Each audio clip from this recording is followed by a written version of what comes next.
I like the M16 today, the A2 model. Got a very heavy barrel. It fires different ammunition from the ones we had in Vietnam. It has a 30-round magazine. And most of all, I like the fact that you can change elevation and windage on the back end of the weapon rather than on the front end. It makes it very, very accurate. The gun itself is now somewhat heavier and uses more powerful ammunition to increase its range. It can also be equipped with a high-tech laser sight, ideal for night battles.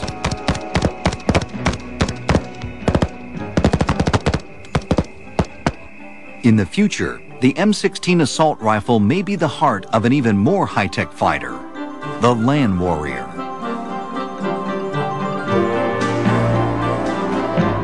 The land warrior could carry a shortened M16 with an accessory rail.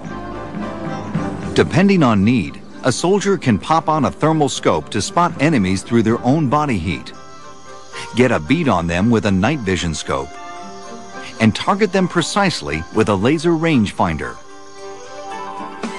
A video camera can silently capture every moment of action. Even fully loaded, Land Warrior gear is light enough to let troops maneuver comfortably.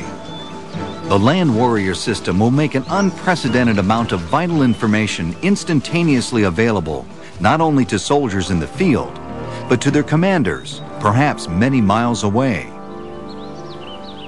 The M16 is also starting to prove itself indispensable on the urban battlefield. Until the winter of 1997, Los Angeles police carried only 9mm semi-automatic pistols, 38 caliber revolvers, and 12-gauge shotguns. Quite a lot of firepower. But on February 28, 1997, those weapons left the LAPD feeling naked. On that day, the police stood their ground in a shootout with two armed robbers making their getaway from a North Hollywood bank. The robbers wore head-to-toe body armor and carried 5 fully automatic weapons, including 2 AK-47s. During the firefight, police raced to a nearby gun store for anything that could give them a fighting chance. In the end, their bravery, resourcefulness, and fortitude won the day. The robbers were killed. No one, however, wanted to see that day repeated. In September of 1997, California Governor Pete Wilson announced the state had bought 600 military surplus M16 assault rifles for the Los Angeles Police Department. The M16s may prevent the LAPD from ever again being outgunned. I think it's an excellent weapon, good reliability, altogether the best rifle system we've ever had.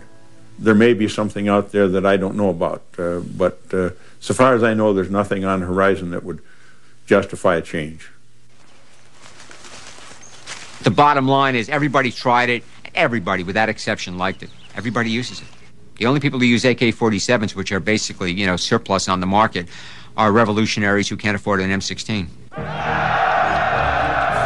It's probably extraordinary that a weapon that was a subject of so much controversy when it got introduced, and which so many people thought would be phased out or replaced because of those kinds of controversies, is still around and is still the Army's weapon of choice.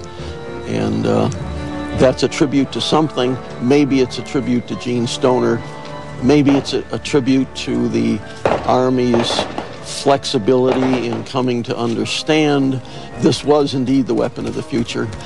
Who knows? The M16's glory days may now be limited, however.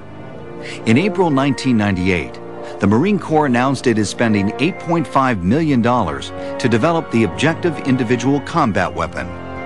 It will be able to fire 2 kinds of ammunition, NATO standard 5.56 millimeter and 20 millimeter high explosive air bursting ammunition.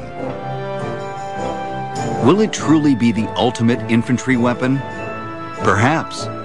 But don't be surprised if years from now, the M16 is still the military's gun of choice.